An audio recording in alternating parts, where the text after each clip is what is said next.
Chapter 38. A Different Workout.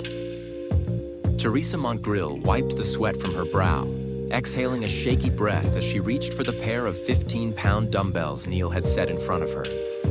The small, privately owned gym smelled of clean leather and citrus cleaner, but beneath it all, Teresa could detect Neil's scent, a mix of soap, musk, and the barest hint of something wild. "You're doing good, Teresa," Neil said, flashing her that easy, confident smile that seemed to light up the entire room. His voice was low, encouraging, intimate. She was his last client of the day. The blinds had been drawn on the windows and the door locked securely. Neil knew that vanity and discretion were the cornerstones of his business and growing client waiting list. He was aware that women of certain social statuses would rather die than allow their sweat-covered bodies to be seen in public. He knew that beneath the expensive workout attire and pinned-up hair, for the most part, were very insecure individuals.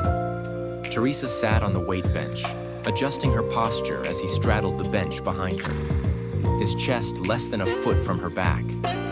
"Let's work on your form," he said, moving closer. Teresa felt the heat of his body even before his hands ghosted over her shoulders, correcting her angle. He was 15 years her junior, a beautiful specimen of youth and strength. And while Teresa had admired him in passing over the last year, she had always drawn a strict line between professional admiration and desire. After all, she had been married, even if Marvin had hardly made her feel like a woman worth wanting. But today was different. Today, she was free. Or at least, free enough to entertain the electric hum of temptation that danced through her veins. Neil's voice dipped lower as he positioned her arms. "I'm glad you're done with him," he said. His hands lingered just a moment longer than necessary, firm but gentle. "You deserve better, Teresa. A lot better." She swallowed, heart hammering. I never strayed, she said quietly, barely recognizing her own voice. It sounded brittle and defensive. Neil leaned in, so close now that she could feel the whisper of his breath against her ear. "Maybe you should have," he murmured. Before she could respond, his hands slid lower, brushing the side of her chest, just enough to make her stiffen. And then he did it, cupping the fullness of her breast through her sports bra with one large calloused hand, his touch firm and in control. At the same time, he buried his face in the thick waves of her auburn hair, inhaling deeply. Teresa froze, a war igniting inside her. One part of her wanted to jerk away, to remind him who she was, to uphold the rules she had always lived by. But the other part, the part that had been neglected and overlooked and starved of touch for too long, craved this, needed this. The alarm in her head screamed for attention, but it was drowned out by the simple, primal need to be desired, to be wanted by a man who was young and vital and unapologetically male. Her hands trembled slightly, the dumbbells forgotten on the floor as she leaned back into him, just a fraction. Neil groaned low in his throat, the sound vibrating against her skin, and his other hand found her waist, pulling her gently but insistently back against him. Teresa closed her eyes, surrendering to the moment, to the hunger that neither of them could deny.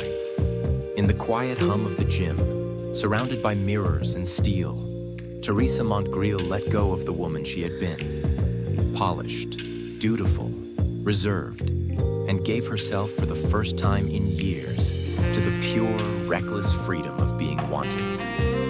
Neil kissed the back of her neck, slowly allowing his lips to find the base of her earlobe. Even now, a string of diamonds dangled from her ears like Asian wind chimes. "Do you want me to stop?" he spoke. Her silence was her approval. His hands found their way beneath her sports bra, his finger gently caressing her erect nipples in a circular motion.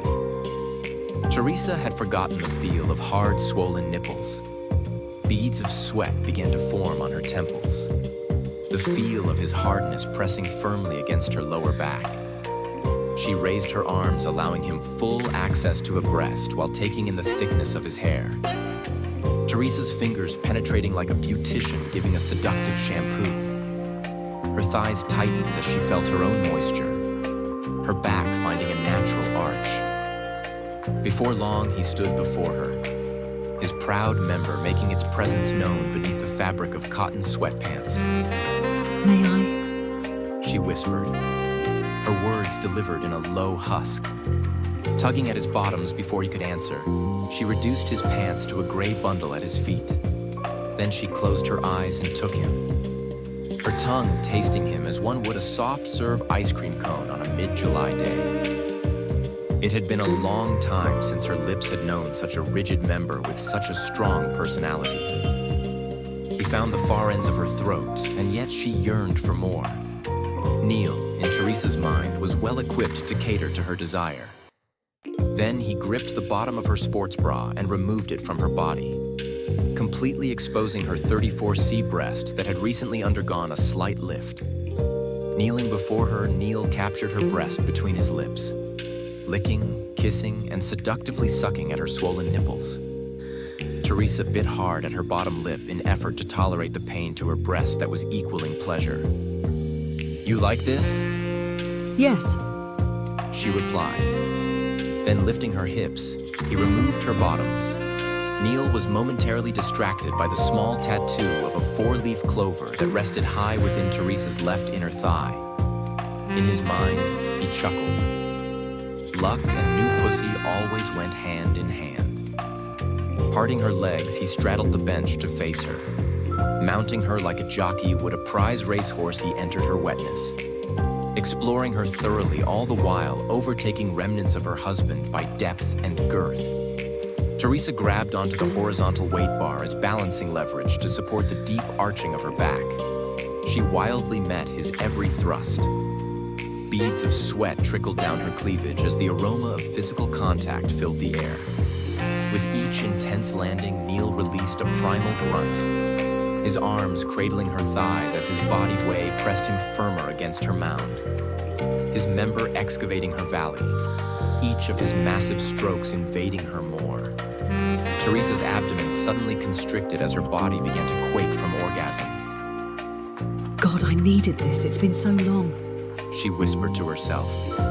Still unsure as to what to make of the occasion, Teresa collected her gym bag that sat by the door, a silent witness to what had just transpired. She stared up at the ceiling, her body thrumming with a heady afterglow she hadn't felt in years. Every inch of her skin seemed more alive, more awake than it had any right to be after the long drought that had been her marriage to Marvin. But even in the warm haze of satisfaction, reality slithered its way in. She would be a fool to believe she was the only one. Neil was a man in his prime, gorgeous, strong, unattached, and with a clientele full of women who wore loneliness like perfume. Women with names and diamond-studded tennis bracelets. Women who, like her, had too much time, too much money, and not enough affection. Teresa turned her head to look at the clock on the wall. 6:47 p.m.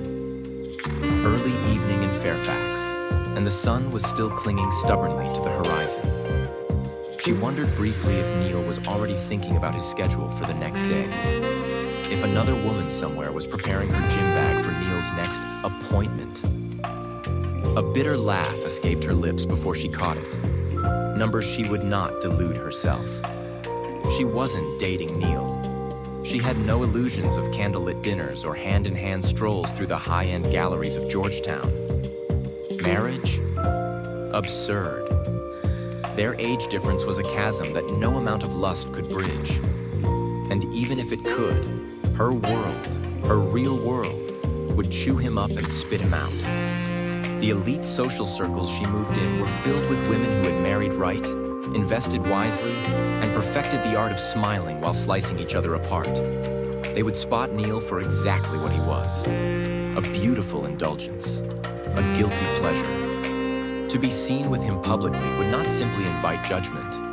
It would declare to the world that Teresa Montgreel had fallen from her untouchable pedestal into the common realm of average. And Teresa had spent her whole life clawing her way out of average. As the engine of her Aston Martin roared to life, Teresa let herself feel, for just a moment longer, the lingering warmth of Neil's touch. His lips on her skin, his hands rough but patient. She would treasure the memory for what it was, a moment of reckless indulgence. A stolen spark before life resumed its cold, glittering march. Nothing more. And that was fine. She had lived too long behind glass walls built on appearances. She had sacrificed too much to let herself fall now.